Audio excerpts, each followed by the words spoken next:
나와 함께 깨어있으라 이런 제목으로 하나님 말씀 듣겠습니다. 요즘 우리의 일상은 아주 조심스럽고 두렵습니다. 우울증을 호소하는 사람들이 아주 많아졌다고 합니다. 다들 힘들다고 합니다. 원래 사는 것이 힘들었는데 더 힘들어졌다고 모두가 그렇게 말합니다. 가정과 직장에서 받는 스트레스가 만만치 않습니다.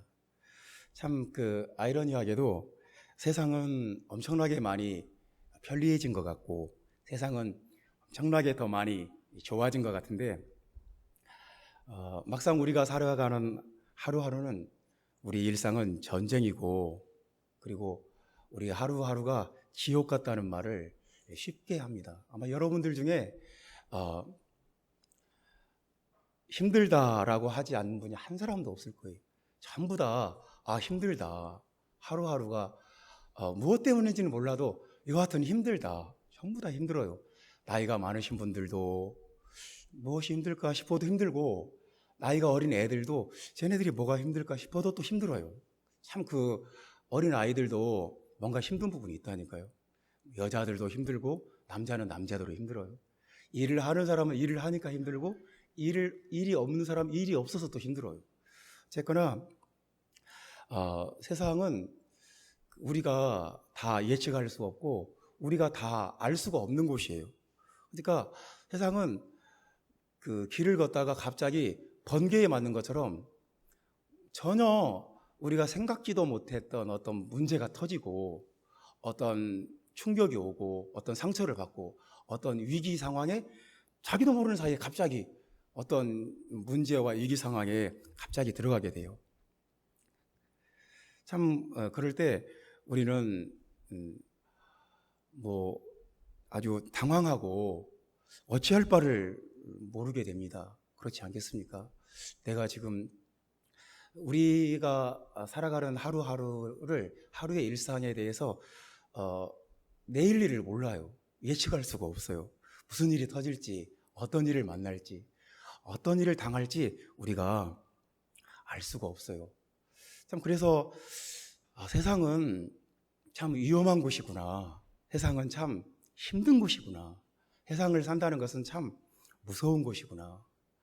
우리가 도시일수록 더 긴장감이 더 세고 도시일수록 더 스트레스도 많은 것 같고 도시일수록 더 경쟁도 치열한 것 같고 그러니까 어떤 지방이나 시골로 내려갈수록 더 이런 어떤 긴장감이나 이 스트레스가 좀 더 약간 느슨해지는 것 같아요. 근데 도시는 훨씬 더 대도시일수록 더 그런 긴장감이나 스트레스가 더 강도가 세지는 것 같아요. 우리가 오늘 26장 본문의 말씀에 보면 절대로 26장이 아주 긴 말씀입니다. 그러니까 75절까지 있는 굉장히 긴 장인데 이 긴 말씀 속에 굉장히 상처받는 상황들도 많고 힘든 일도 많고 어려운 일도 많아요. 그냥 예수님이 중심이에요. 예수님 때문에 온갖 일들이 다 벌어져요. 4절에 보면 흉계로 잡아 죽이려고 그런 말이 있어요. 그러니까 예수님 한 사람을 놓고 막 난리가 났어요. 이 대제사장들과 바리새인들과 사두개인들이 총연합을 했어요.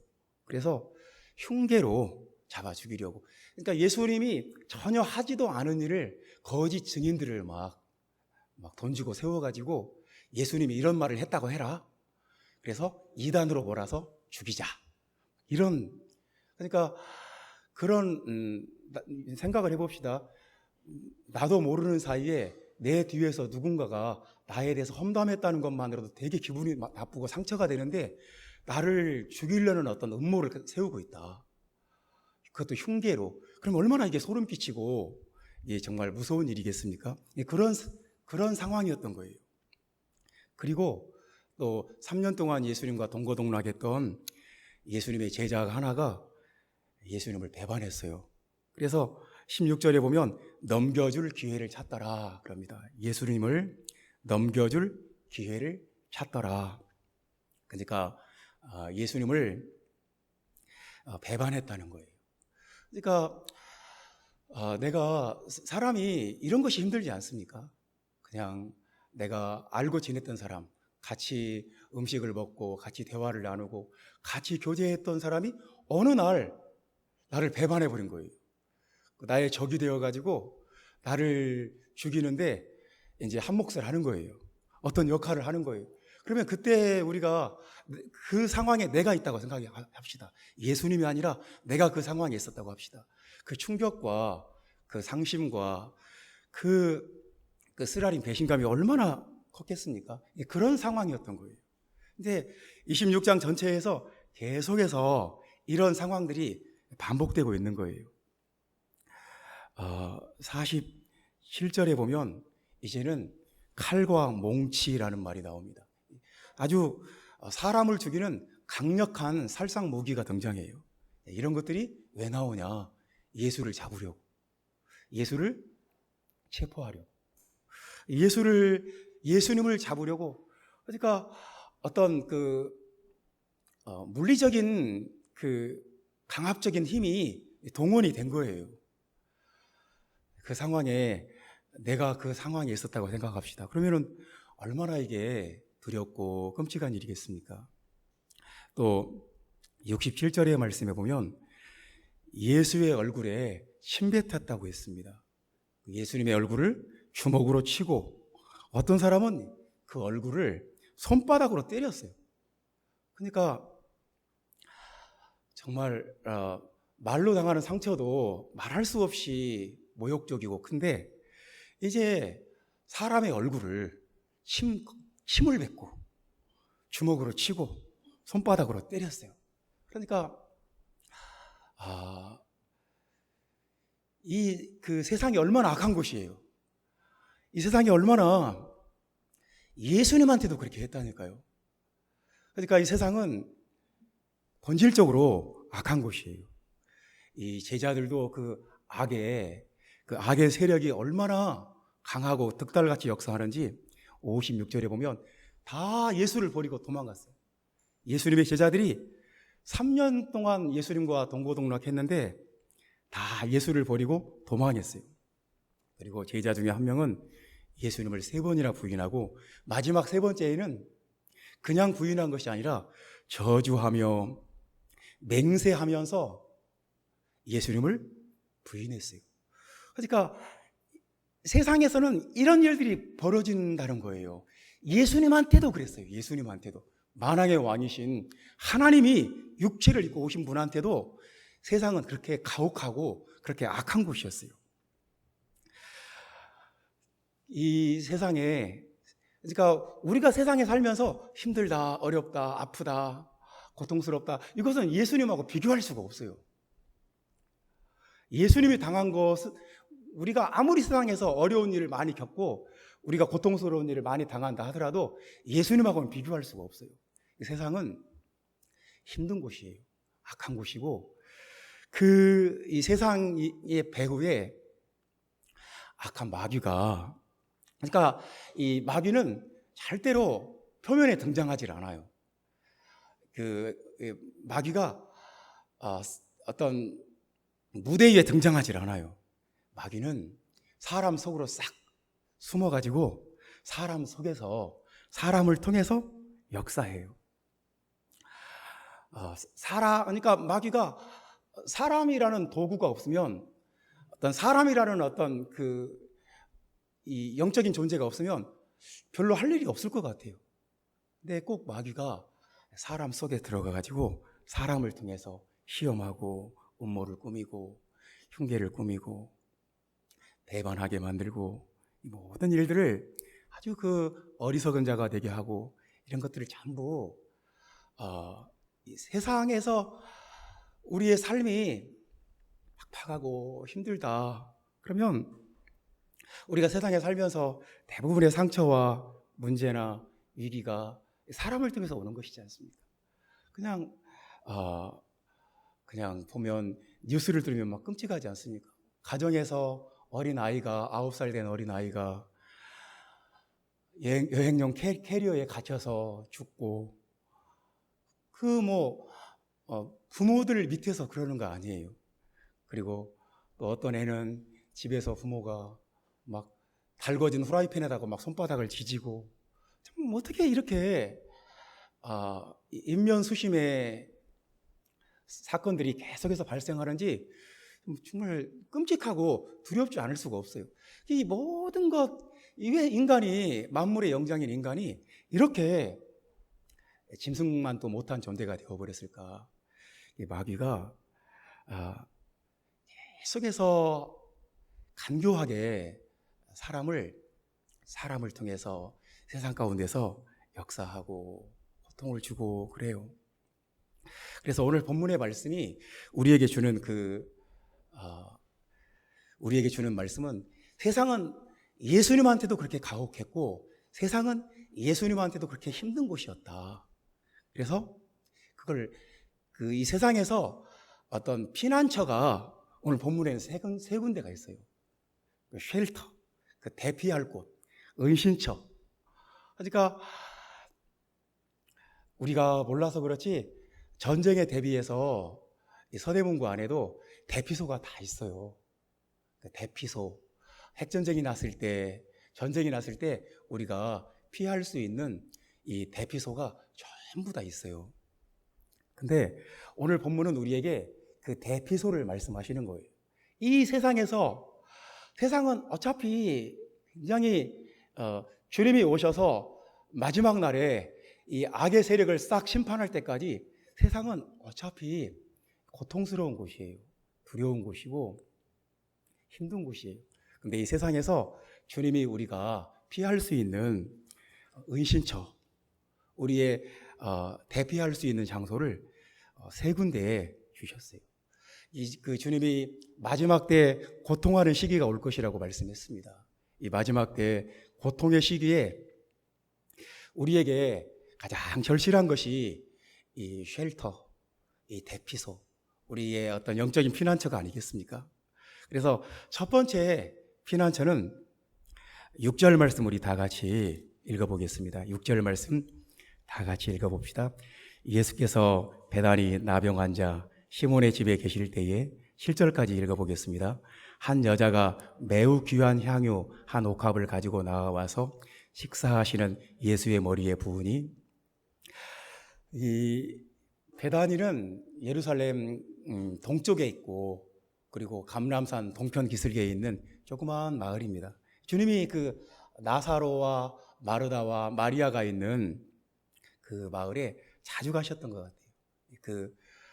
양지바른 그 마을을 참 좋아하셨던 것 같아요. 그래서 베다니가 성경에 자주 나옵니다.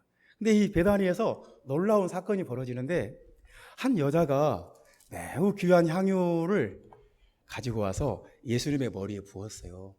그랬더니 예수님의 머리에서 온몸을 타고 흘러서 예수님의 발끝까지 이 귀한 향유가 쫙 흘러내리면서 온 집안에 이 귀한 향기 냄새가, 이 향기가 가득한 거예요.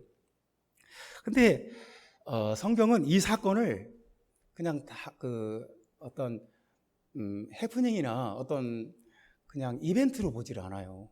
이게 굉장히 단순한 사건인 것 같은데 한 여인이 와서 예수님의 머리에 향유를 싹 부어서, 근데 이 사건을 굉장히 특별한 사건으로 봐요. 아주 중요하고 구속사의 중요한 사건으로 봅니다. 그래서 복음이 전파되는 곳마다 이 여인이 행한 것을 말해서 그를 기억해야 된다. 여러분 궁금하지 않습니까? 아니, 이 여인의, 이름 없는 이 여인의 단순한 행동이 뭐가 그렇게 구속사에서 엄청난 의미를 가지고 중요할까? 사실 주님은 이런 것, 사람이 대단하게 생각하는 것을 주님께서는 시시하게 보시고, 사람 보기에는 별것 아닌 것 같은데 주님께는 엄청난 일이 있고 그런 것 같아요. 이 사건은 저도 생각을 해봤어요. 그냥 주님께 300데나리온짜리 노동자 1년치 월급에 해당되는 이 비싼 값, 이게 그렇게 중요했을까? 좀 더 깊이 묵상을 해봤어요. 이게 무슨 의미가 있어서 성경이 이 사건을 이렇게 중요하게 말씀하시고 다음 세대에 앞으로 오고 오는 세대에 복음이 전파되는 곳마다 이 여자가 행한 것을 말해서 그를 기억해라. 주님께 왜 이 일이 이렇게 중요했을까? 이 기름 부음은 선지자나 왕이나 제사장이나 특별한 사람에게 기름을 붓는 거예요. 그러니까 다윗 왕도 사무엘 선지자에게 기름 부음을 받고 왕이 되지 않았습니까? 그러니까 기름을 붓는다는 것은 그 사람이 왕이라는 거예요. 왕이 된다는 거예요. 앞으로 왕이 되는데 아직 안 나타났지만 이분이 왕이라는 거예요. 다윗 왕이 기름 부음을 받는 순간 어린 아이였지만 실제로는 왕이에요. 아직 왕의 자리에 가진 않았지만 이스라엘을 통치하지는 않지만 하나님 보시기에는 그가 왕인 거예요. 근데 하나님께서 이 이름 없는 여인, 선지자도 아니고 아주 유명한 대제사장도 아니고 이름 없는 한 여인을 보내서 예수님의 머리에 기름을 부었어요. 그 사건은 뭐냐면 이분이 왕이라는 거예요. 앞으로 십자가에 달려 죽으시고 부활하실 이분이 왕이고 주님이시고 유일하신 하나님이라는 거예요. 그러니까 이 여인은 그것을 미리, 예수님이 왕이라는 것을 미리 고백한 거예요. 말로 고백한 것이 아니라 자신의 모든 것을 바쳐서 그 신앙을 고백한 거예요. 그러니까 예수님은 왕이십니다. 이 신앙 고백을 이 여인은 기름 부음으로 고백해버린 거예요. 여러분, 우리가 예수님을 왕으로 고백하는 거 우리 생에 가장 중요한 일이고 가장 귀한 일이고 가장 영광스러운 일이고 가장 의미 있는 일입니다. 오늘 또 우리가 찬양할 때 예수 그리스도를 왕으로 고백하는 거예요. 그래서 그 짤막한 찬양 하나가 우리가 찬양 하나 부를 때 한 5분, 4분 그 찬양 하나가 그렇게 귀한 거예요. 우리가 찬양으로 주님께 기름을 붓는 거예요. 주님은 왕이십니다. 주님은 나의 피난처십니다. 주님은 나의 구원자입니다. 주님은 나의 하나님입니다. 우리는 모든 것으로 주님께 기름을 부어요. 내 시간을 바쳐서, 내 몸을 바쳐서, 손뼉을 쳐서, 소리를 높여서, 내 힘을 다해서, 내 생명을 바쳐서 주님의 머리 위에 기름을 부어요. 주님은 왕이십니다. 우리가 찬양할 때 주님께 기름을 붓고, 말씀 들을 때 우리는 주님께 기름을 붓고, 우리가 기도할 때 주님께 기름을 붓고, 주님은 왕이시라고 우리가 고백할 때 우리는 주님께 기름을 부어요. 우리가 주님께 그 신앙을 고백할 때 우리는 우리의 몸과 마음과 뜻과 정성과 시간과 물질과 모든 것, 내 생명까지도 다 들여서 주님은 왕이시라고, 주님은 유일하신 하나님이시라고 고백하는 거예요. 그게 기름 부음이에요. 우리가 주님께 예수님이 왕이시라고 우리의 모든 것을 바쳐서 기름 부을 때 그곳에는 주님의 영광이 임하고 주님의 능력이 임하고 그곳에는 마귀가 더 이상 틈탈 수가 없어요. 그곳에 하나님의 영광이 임해요. 그래서 예수님께 기름 붓는 그 장소는, 예수님을 왕으로 고백하는 그 장소는 피난처예요. 그러니까 여러분이 힘들고 두렵고 불안하고 당황스럽고 답답하고 너무너무 괴로울 때 예수님께 기름을 부으세요. 주님은 왕이십니다. 주님은 하나님이십니다. 예수님만이 왕이십니다. 예수님만이 왕이심을 내가 고백합니다. 그것을 고백하는 그 순간 여러분이 있는 그곳은 베다니가 되고 여러분이 있는 그곳에는 향유 냄새가, 향기, 지극히 귀한 그 나드 향기가 그곳에 가득하게 됩니다. 순간순간 예수님은 왕이십니다. 예수님은 주권자입니다. 예수님이 주권자입니다. 주님께 내가 기름을 붓습니다. 내 마음을 다해서, 힘을 다해서, 뜻을 다해서, 내 생명을 다해서 주님께 기름을 붓습니다. 그곳이 우리의 피난처예요. 형제자매 여러분, 우리가 이곳에 모인 것이 너무너무 중요한 것은 이렇게 감염병의 위험이 상존하는 이 시점에 우리가 이렇게 힘들게 안 믿는 사람들이 막 비난하고 조롱하고, 그래도 우리가 모이는 이유는 우리가 이곳에서 주님께 기름을 붓기 때문이에요. 이곳이 우리의 영적인 피난처가 되기 때문이에요. 우리의 주님께 기름을 부을 때 우리는 나의 가장 귀한 것을 깨뜨려서 주님의 머리에 기름을 붓는 거예요. 주님은 왕이십니다. 주님은 주권자입니다. 주님만 하나님이십니다. 이것을 아주 싫어하는 사람도 있어요. 아주 반대하고 분개하고 비난하는 자들도 있어요. 그러니까 세상에는 두 가지 종류의 사람이 있어요. 예수님은 왕이시라고 예수님의 머리에 기름을 붓는 사람이 있는가 하면 그것을 반대하고 자신의 탐욕을 채우는 것이 더 중요하다고 생각하는 사람들도 있는 거예요. 우리는 어떤 사람이 되어야겠습니까? 예수님의 머리 위에 기름을 붓는 것이 내 생에, 주님은 그런 것을 중요하게 보세요. 주님의 머리 위에 기름을 붓는 사람, 주님의 몸에 우리의 고백이 흘러가게끔 주님은 그런 것들을 아주 귀하게 보시고 중요하게 보시는 거예요. 예수님께 경배하는 것보다, 예수님을 왕으로 고백하는 것보다 우리에게 더 중요한 일이 있습니까? 나는 예수님을 왕으로 고백하는 것보다 이게 더 중요하다, 그런 게 있습니까? 있어야 되겠습니까? 형제자매 여러분, 예수님께 신앙 고백에 기름을 붓는 여러분 되시기를 주님의 이름으로 축원합니다. 예수님을 왕으로 고백하는 그 신앙 고백에 기름을 붓는 여러분 되시기를 주님의 이름으로 축원합니다. 주님은 그런 것들을 향기 있다고 보시고 주님은 그런 것들을 귀하게 보시는 거예요. 우리가 볼 때는 그거 그렇게 중요한 일 같지 않지만 예수님께는 그런 일이 가장 중요한 일인 거예요. 예수님이 왕이신 것을, 유일하신 하나님이신 것을 고백하시면 아멘 하겠습니다. 두 번째 18절 말씀 보겠습니다. 18절 말씀.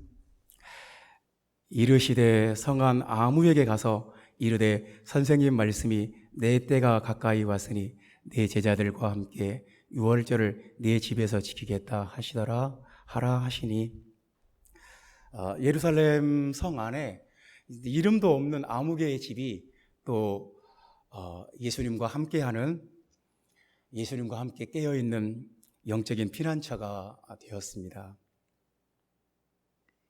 그러니까 그 사람 이름도 없어요. 그런데 주님이 아무개의 집에 임의로 정했어요. 그 집에 가서 유월절을 지키자, 가서 말해라. 그래서 주님이 그 집에서 유월절 만찬으로 모이셨어요.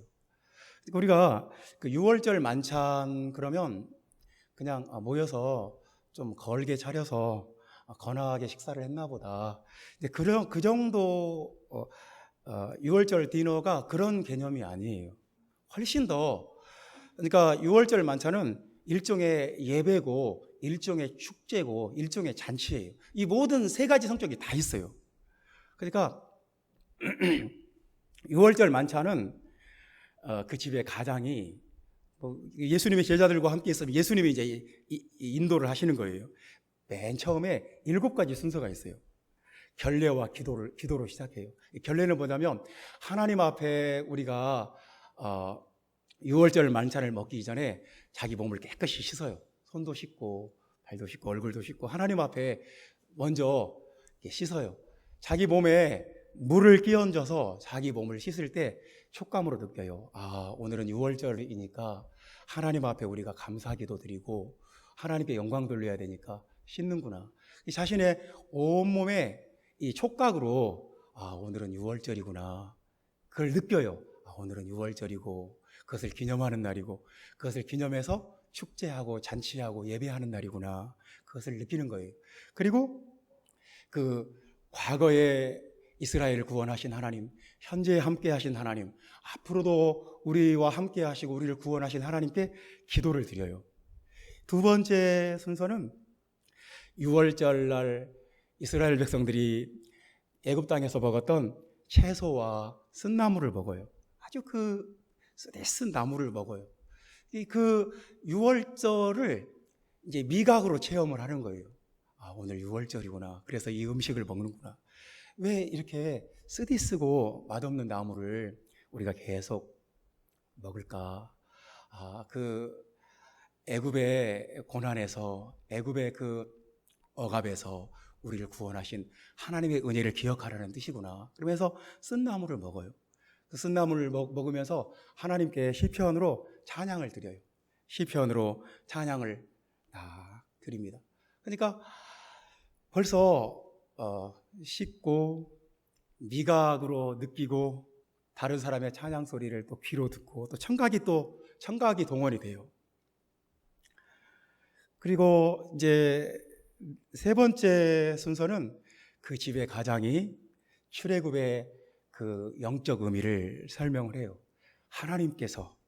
우리 하나님께서 우리 민족을 특별히 사랑하셔서 우리가 애굽 땅에서 종살이 했는데, 그것도 430년간이나 종살이 했는데 거기서 10가지 재앙을 내리셔서 거기서 우리를 건져내시고, 애굽 사람들의 장자들과 그 첫 번째 낳은 가축의 소생들은 다 죽었고, 우리는 그것들을 뛰어넘었고 패스 오버 넘어가 버렸고, 하나님이 우리만 특별히 구원받게 하셨고, 홍해에서 애국 군대로부터 우리를 건져주셨고, 광야에서 우리에게 먹을 것과 마실 것을 주셨고, 우리를 구원하신 하나님, 과거에 우리를 구원하시고 현재도 우리와 함께 하시고 미래에도 우리를 구원하실 그 하나님의 은혜에 대해서, 그 구원의 역사에 대해서 자세하게 선포를 합니다. 그러면 이제 그 말씀의 6월절의 스토리를 귀로 싹 들으면서 또 그 6월절의 그 이미지를 머릿속으로 상상을 하는 거예요. 얼마나 그 인간의 모든 감각들을 총동원을 시켜요. 듣고 상상력을 또 막 자극을 해요. 그 다음에 네 번째 순서는 이제 포도주와 양고기를 먹어요. 포도주와 양고기를 먹으면서 이 어린 양이 우리를 위해서 대신 피 흘려 죽었다고, 이 어린 양의 피를 문설주에 발라서 우리가 죽지 않았고, 이 어린 양이 우리 대신해서 죽었다고, 그리고 축복의 잔을 딱 돌리면서 하나님의 축복이 여러분들과 함께 하기를 축복을 합니다. 시편 찬양을 찬양하면서 바쳐요. 그러니까 이 6월절 만찬은 예배와 잔치와 축제와 그 모든 것들이 종합이에요. 근데 중요한 것은 뭐냐면 인간의 모든 그 오감을 총동원시킨다는 거예요. 그걸 느끼게 만들어요. 그냥 귀로만 듣게 하는 게 아니라 먹게 하고 듣게 하고 씻게 하고 상상하게 하고 찬양하게 하고 축복을 받게 하고, 그래서 인간의 오감을 총동원시켜서 그 6월절을 생생하게 느끼게 만들어요. 최대한 느끼게 만들어요. 오늘 본문에도 보면 예수님이 축복하시고 26절에 축복하시고 27절에 감사기도 하시고 30절에 찬미하시고, 이게 6월절 순서의 일부분이 좀 나온 거예요. 우리에게 참 중요한 것은 뭐냐면 내가 무엇을 기억하고 사느냐, 이게 참 중요한 거예요. 그러니까 에스겔서를 오늘 아침에 에스겔서를 읽었습니다. 에스겔서에 보니까 그 하나님께서 에스겔을 통해서 그 에돔 족속을 그 에돔 족속에 대해서 말씀하시는데 이런 말씀이 나오는 거예요. 너희는 한 맺혔다고. 에돔 너희들은 한이 맺혔는데 그 한을 풀지 않았다고. 그러니까 무슨 말이냐면 이 에서가 자기 동생에게 야곱에게 장자권을 뺏긴 뒤에 항상 그게 쓰라린 분노인 거예요. 한이 맺혀버린 거예요. 근데 그 한 맺힘을 에서가 풀지 않아 버렸어요. 그러니까 자자손손 대대로 에돔 족속들은 한이 맺혀 있는 거예요. 그래가지고 이 바벨론에 의해서 유다가 멸망당했을 때 에돔 사람들이 막 난리가 났어요. 춤추면서 이 유다 나라를 완전히 불태워버리라고, 성전을 완전히 무너뜨려버리라고 그렇게 막 통쾌해하고, 그래서 그것 때문에 예레미야서에 보면 그것 때문에 에돔 족속이 또 심판을 받아요. 우리가 무엇을 기억하고 내 기억 속에 나의 가장 생생한 기억이 무엇인가? 그래서 한번 생각을 해봅시다. 여러분에게 어떤 사람은 그걸 생각하면 막 몸이 바들바들 떨리는 거예요. 어떤 사람은 그걸 생각하면 막 열을 받는 거예요. 어떤 사람은 막 그걸 생각하면 막 화가 나는 거예요. 그러니까 나에게 가장 생생한 기억이 있어요. 그게 옛날의 트라우마일 수도 있고, 그게 뭐 섭섭함일 수도 있고, 그 무엇일 수도 있어요. 근데 주님은 우리의 오감을 총동원해서 하나님의 구원을, 하나님께서 나를 어떻게 구원해 주셨는가, 내가 얼마나 큰 은혜를 받았는가, 내가 얼마나 하나님의 큰 구원을 누리고 체험했는가, 그것을 기억하라는 거예요. 그러니까 우리의 상상력과 우리의 오감을 총동원해서 하나님의 그 구원의 역사를 기억하고 체험하고 누리라는 거예요. 형제자매 여러분, 이것이 피난처예요.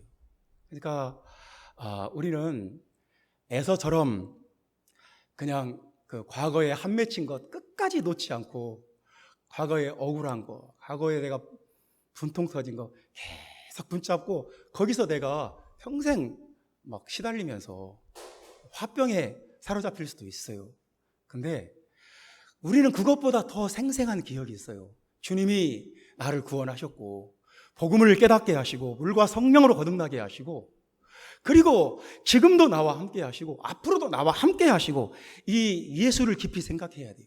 예수를 기억해야 되고, 예수를 내가 느껴야 돼요. 예수를.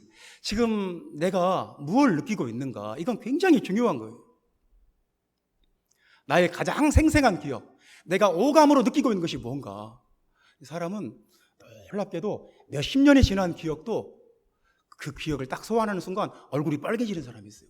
그리고 막 몸이 막 부들부들 떨리고 막 화가 나는 사람이 있어요. 그러니까 그 기억이라는 것은 엄청나게 강력해요. 몇십 년이 지나도 여전히 현재예요, 현재.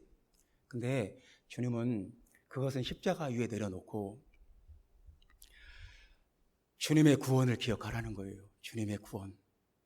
주님이 나를 어떻게 구원하셨는가, 어떻게 지금까지 나를 인도하셨는가, 주님의 죽으심과 주님의 장사되심과 부활하심을 깊이 생각하고 묵상하고 그 은혜 가운데 들어갈 때, 그곳이, 그럴 때 우리는 피난처를 찾아요. 안 그러면 세상에서 우리가 상처를 피할 수가 없어요. 기분 나쁜 일이 없을 수가 없어요. 항상 직장에 가든 가정에 있든 뭐 사회생활을 하든 사람을 만나고 내가 혼자 무인도에 가서 살지 않는 한 어쩔 수 없어요.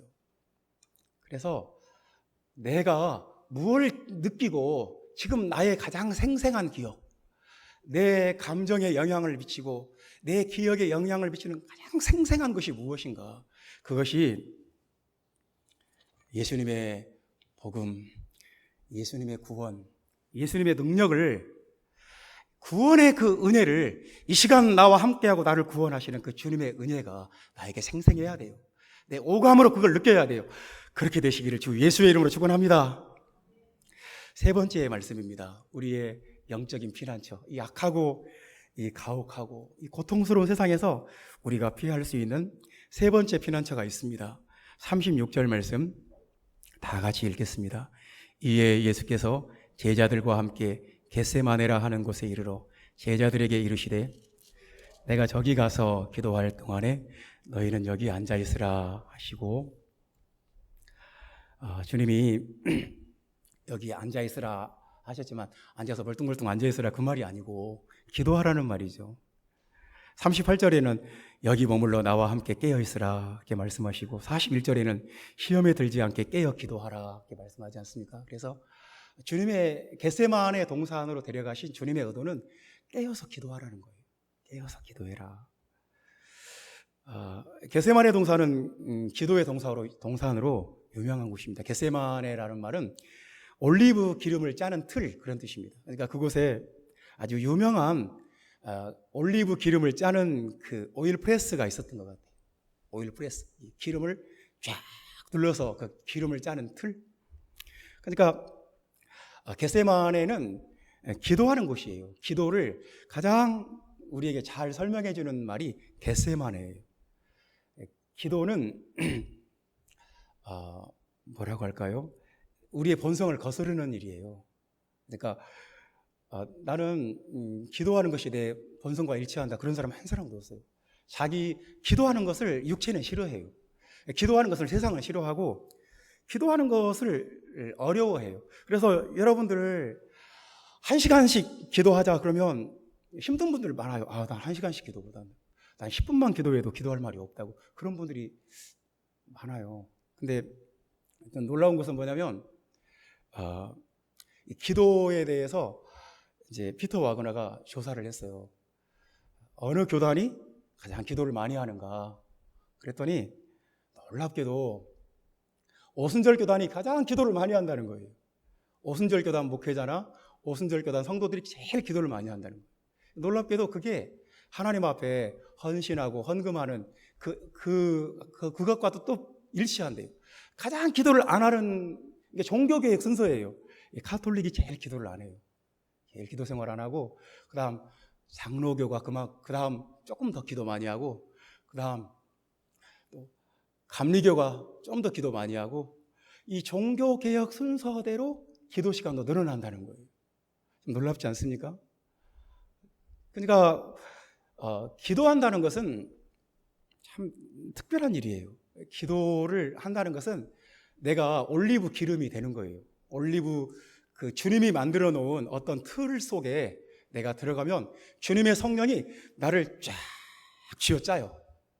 나를 쫙 쥐어짜서 내 본성을 싹 억눌러 버려요. 그리고 내 육신적인 생각들, 내 모든 것들을 싹 눌러버리고 하나님의 성령의 기름이 싹 스며나오게 만들어요. 그래서 입에서 방언이 터져 나오고 하나님의 그 임재가 느껴지게 만들어요. 하나님의 그 올리브유 같은 그 섬세한 주님의 임재와 기름 부음을 기도할 때 안 느끼는 사람은 한 사람도 없어요. 그러니까 기도가 힘들다고 느끼는 이유는 뭔가 내가 쥐어짜지는 느낌이 들기 때문이에요. 기도는 그런 거예요. 그러니까 내가 기도하기 전에 특별히 마음이 힘들 때가 있지 않습니까? 마음이 답답하고 막 힘들고 기도하려고 눈을 감아도 기도가 안 나오는 날이 있어요. 답답하고 기도가 안 나오고 기도할 힘도 없고, 그럴 때라도 주님 앞에 나와서 이렇게 기도의 자리에 나와서 주의 이름을 부르고, 그러면 주님이 내 마음속에 뒤죽박죽이 되어 있던 것들을, 내 마음속에 엉망이 되어 있던 것들을 주님의 성령이 싹 눌러버려요. 눌러서 딱 압착해서, 뭐 그런 거 있잖아요. 음식물 쓰레기 싹 갈아서 건조해서 이렇게 많았던 음식 쓰레기를 그냥 싹 말려서 가루로 만들어버리는 그런 기계가 있잖아요. 그런 것처럼 내 마음속에 온갖 막 지저분한 것들, 막 쓰레기 같은 것들이 가득한데 주님의 성령이 그것을 싹 녹여서 불로 태워서 싹 건조시켜서 가루로 만들어버려요. 그리고 내 마음속에 성령의 기름으로 가득 채워버려요. 나도 모르게 입에서 방언이 터져 나오고 내 마음과 생각이 완전히 새로워져 버려요. 그래서 기도는 우리의 피난처예요. 세상 사람은 여러분 술이라도 먹지요. 세상 사람들은 술이라도 먹지. 여러분은 어떻게 할 거예요? 우리는 기도 안 하면 못 살아요. 우리는 기도 안 하면 견딜 수가 없어요. 어떻게 여러분 기도를 안 하고도 어떻게 살아나는, 나는 상상할 수가 없어요. 형제자매 여러분, 겟세마네는 주님이 나와 함께 기도하시는 곳이에요. 너희들 가서 기도해라, 그런 곳이 아니에요. 주님이 기도하시고 나도 기도하는 거예요. 내가 기도할 때 주님도 나와 함께, 새 제자는 바로 주님 옆에서 기도하고, 어떤 제자는 돌 던질 만큼 한 30m, 50m 정도 떨어져서 기도하고. 그러니까 기도가, 어떤 사람의 기도는 주님 바로 옆에서 기도하는 사람도 있고, 어떤 사람은 돌 던질 거리만큼 떨어져서 기도하는 사람도 있어요. 어쨌거나 기도하는 거예요. 그러니까 주님이 시험에 들지 않게 기도하라. 기도해야 시험에 들지 않는다, 그 말이잖아요. 우리가 기도 안 하면 마귀가 우리를 까불러 버려요. 마귀가, 그러니까 기도를 안 하는 사람은 이렇게 까불렀을 때 날아가 버리는 거예요. 기도하는 사람만이 그 기도의 능력으로, 기도의 힘으로 견딜 수가 있어요. 시험에 들지 않도록 마귀가 틈타지 못하도록 기도하라. 근데 이 제자들이 한 사람도 기도를 안 해요. 다 자요. 그러니까 왜 기도를 안 했는지 43절에 말씀을 하는데, 그들이 자니 이는 그들의 눈이 피곤함이 일러라. 이 피곤하다는 말이 눌렀다는 말이에요. 무언가가 막 내리 눌렀다. 무언가가 막 눌렀다는 거예요. 그러니까 여러분, 둘 중에 한 가지예요. 세상도 우리를 눌러요. 세상도 우리 마음을 막 프레스해요. 막 압박을 가하고 막 마음이 터져버릴 것처럼 막 스트레스를 받게 만들어요. 그냥 막 내가 정말 때려쳐야 되겠다 싶을 정도로 막 스트레스를 받게 하고, 막 이 피곤하다는 말이 누른다는 말이라니까요. 무겁게 누른다는 말이에요. 그러니까 둘 중에 한 가지예요. 세상이 나를 계속 누르게 나를 방치할 것인지, 아니면 하나님의 성령이 나를 싹 눌러서 성령의 기름을 짜게 하시든지, 둘 중에 한 가지예요. 우리가 기도의 자리가 없으면 마귀는 우리를 사정없이 짓눌러 버려요. 무겁게 짓눌러요. 마귀가 짓누르면 내 입에서 절대 기름이 나오질 않아요. 마귀가 짓누르면 염려와 불안과 짜증과 분노와 불평과 온갖 것들이 다 나오게 돼 있어요. 마귀가 세상이 여러분을 짓누르게 내버려 두지 말고, 세상이 여러분을 막 그냥 우겨싸고 기름 짜듯이 여러분을 막 짓눌러 버릴 때, 사정없이 짓눌러 버릴 때 어떻게 해야 되겠어요? 하나님 앞에 기도하는 여러분 되시기 바랍니다. 기도하는 곳은 나의 피난처예요. 그곳에 예수님이 나와 함께 기도해요. 주님이 땀 흘리면서 피 흘리면서 나를 위해서 기도해요. 나와 함께 기도해요.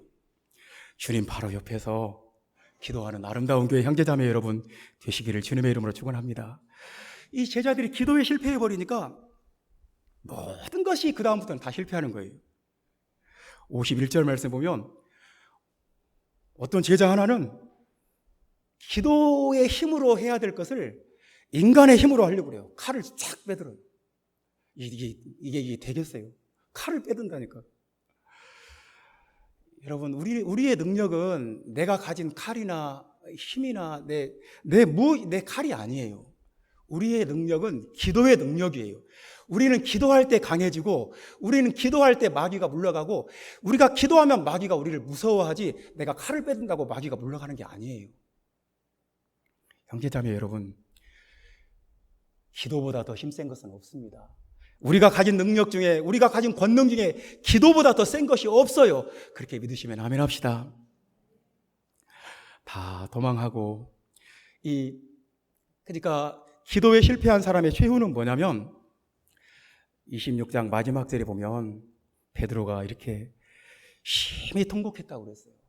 통곡 안 할 수가 없어요. 왜냐하면 자기가 마귀에게 이용당했다는 것을, 마귀가 자기를 아주 조롱했다는 것을, 내가 정말 깨어서 기도하지 않은 대가가 이거구나. 내가 예수님을 이렇게 부인했구나.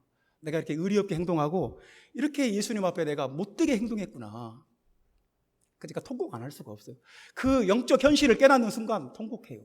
기도를 안 하면 통곡할 수밖에 없어요. 내가 이렇게 기도를 안 하면, 기도하는 사람은 승리의 찬양을 외치고 감사하고 주님의 영광을 체험하지만, 기도가 없으면 통곡 안 할 수가 없어요. 통곡해야 돼요. 비참해져요. 모든 것이 엉망이 되어버렸어요. 예수님과 인간적인 관계, 그동안 3년 동안 예수님께 따라다니면서 배웠던 그 모든 것들 다 엉망이 되어버렸어요.